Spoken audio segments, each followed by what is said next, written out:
Bonjour à tous et bienvenue sur ma chaîne. Aujourd'hui on se retrouve pour une spéciale Saint-Valentin. On va donc préparer une tarte entremets, cassis, citron. C'est parti, je vous laisse tout de suite avec la recette et les ingrédients.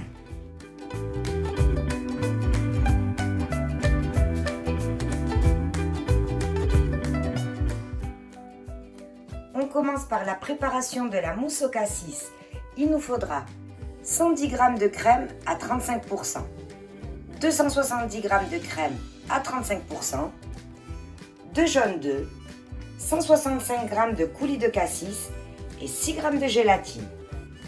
On commence par mettre à hydrater la gélatine dans un grand bol d'eau bien froide et on réserve au frais.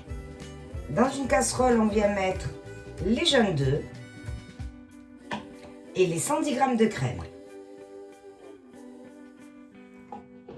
Et on mélange à l'aide du fouet.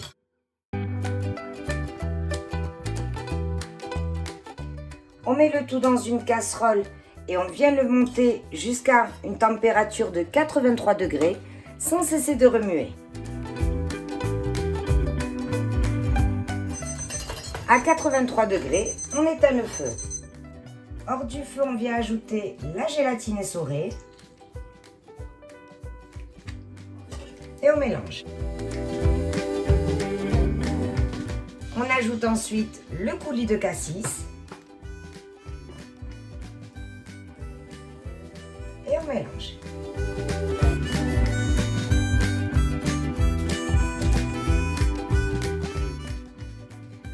On laisse maintenant refroidir à température ambiante. Attention, ne laissez pas trop refroidir, sinon la gélatine va faire effet et vous aurez des grumeaux dans votre mousse. Donc l'idéal serait 30 degrés. En attendant, on vient placer le bol du robot et le fouet au congélateur. On vient ensuite ajouter les 270 de crème dans le bol du robot et on le monte en chantilly.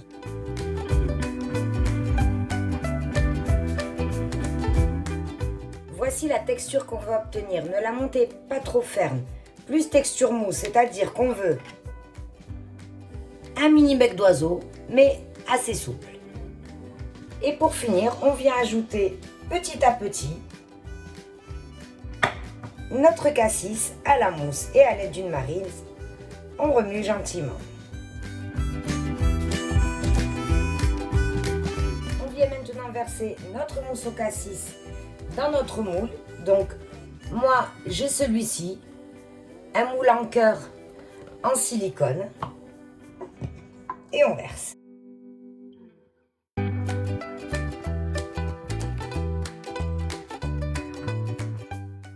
Et il n'y a plus qu'à placer notre mousse au cassis au congélateur pour toute la nuit. On passe maintenant à la préparation de la pâte sablée aux amandes.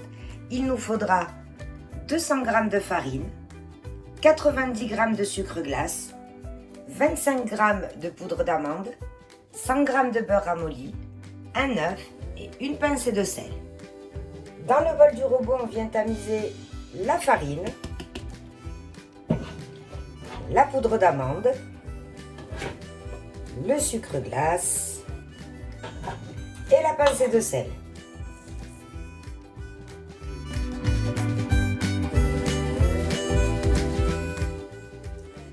On place la feuille et on va venir mélanger à vitesse minimum juste 30 secondes, histoire de mélanger les ingrédients secs ensemble.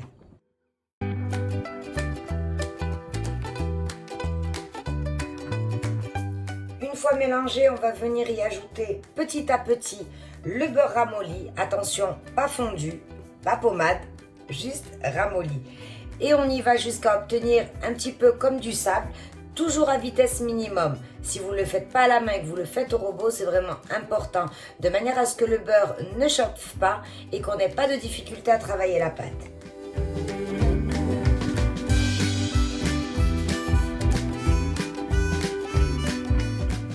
Lorsqu'il n'y a plus de morceaux de beurre dans la pâte, enfin dans notre mélange, on va pouvoir venir y ajouter l'œuf battu.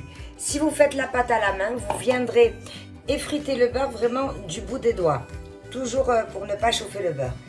Et c'est reparti, on remélange à vitesse minimum.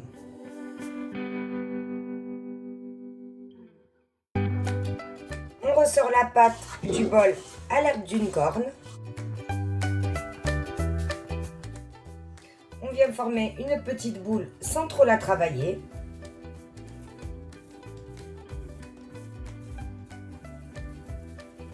Vous voyez, quand on travaille à vitesse minimum, le beurre n'a pas trop chauffé, du coup, la pâte ne colle pas. Je place ensuite ma pâte dans du cellophane. J'aplatis légèrement et j'emballe.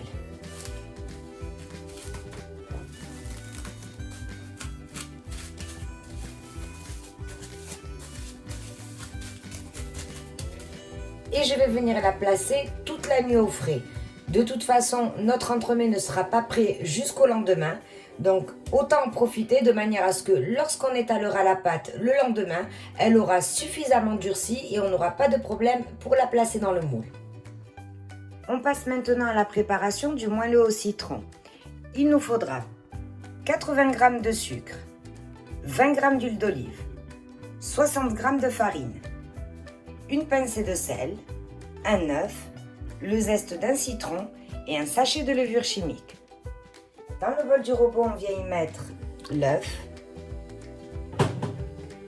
le sucre et le zeste du citron.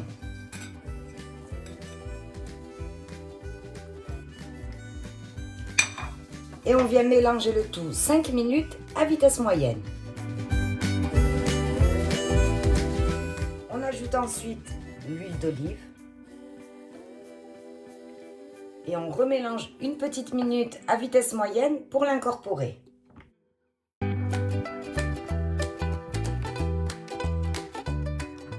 On vient ensuite tamiser la levure chimique, la farine et la pincée de sel.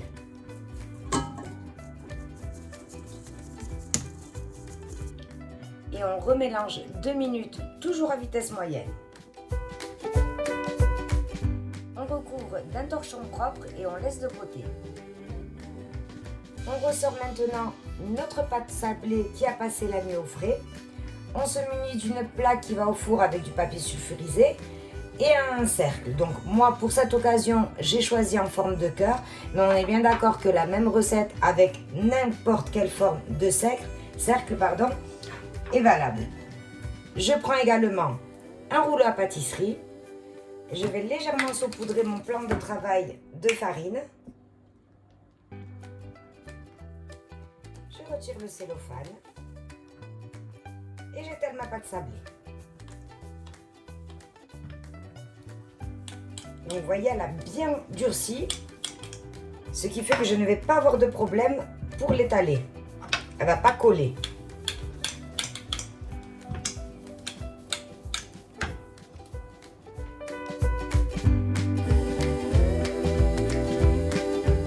Je vais maintenant découper la pâte à l'aide du cercle.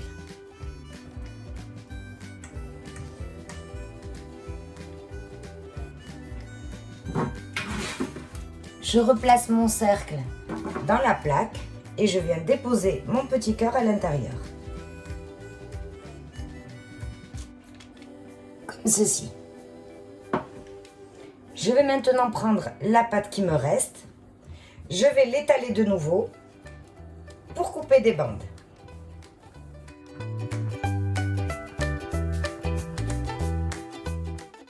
Une fois que j'ai découpé mes bandelettes, je vais venir les mettre tout autour de mon cœur.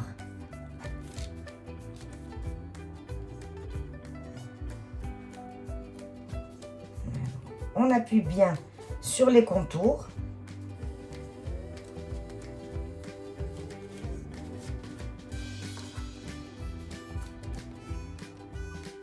Et à l'aide du couteau, je retire le surplus.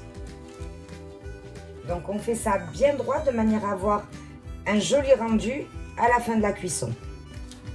On aura une tarte bien lisse. Vous voyez, donc c'est très important dès le départ à bien racler les bords.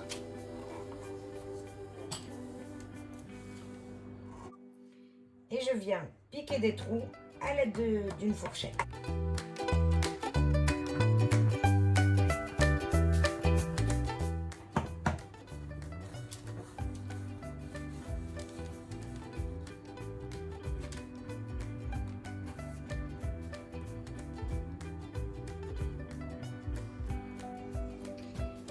Et je place mon cœur au congélateur pour 20 minutes.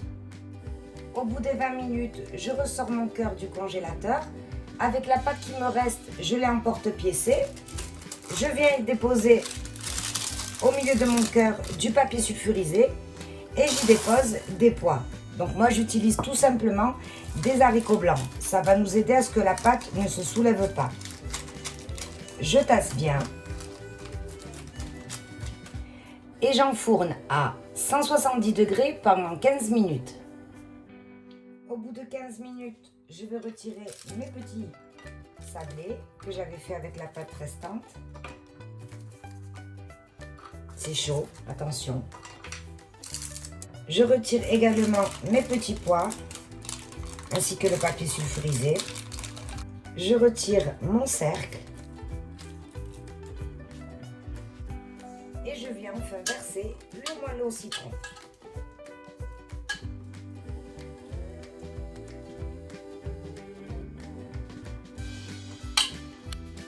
En fait, notre tarte en forme de cœur vient nous servir de moule. Donc une fois bien réparti le moelleux au citron sur la tarte, on réenfourne à 170 degrés pour 15 minutes. Attention, surveillez bien la cuisson, tous les fours sont différents.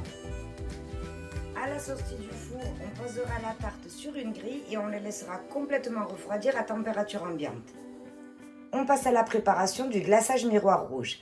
Il nous faudra 50 g de lait concentré, 75 g de chocolat blanc, 75 g de sirop de glucose, 75 g de sucre, du colorant rouge, 38 g d'eau et 3 feuilles de gélatine. On commence par hydrater la gélatine dans un grand bol d'eau bien froide et on réserve au frais. Dans une casserole, on vient mettre le sirop de glucose,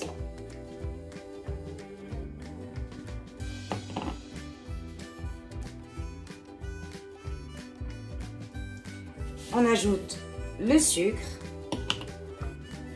et l'eau. Et on vient chauffer le tout jusqu'à une température de 103 degrés. À 103 degrés, on éteint le feu. Hors du feu, on vient ajouter la gélatine essorée.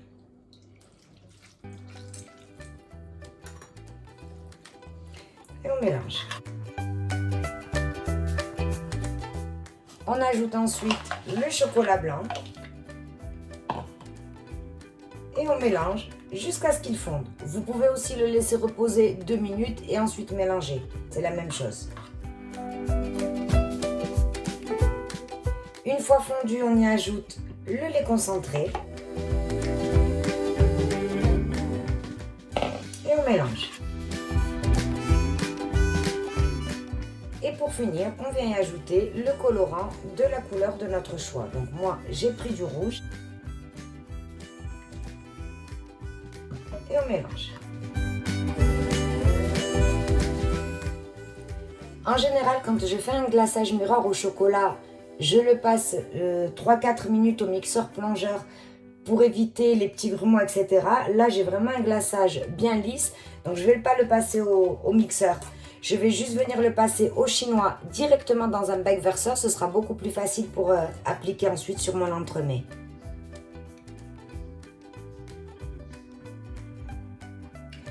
Je filme au contact et je laisse mon glaçage redescendre à une température située entre 28 à 32 degrés. Mon glaçage est à température, je vais pouvoir venir glacer ma mousse au cassis.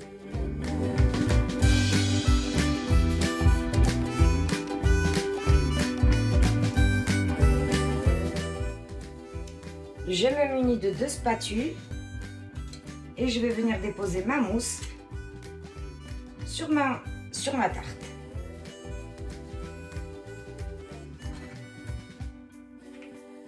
Et je viens la décorer avec quelques sprinkles.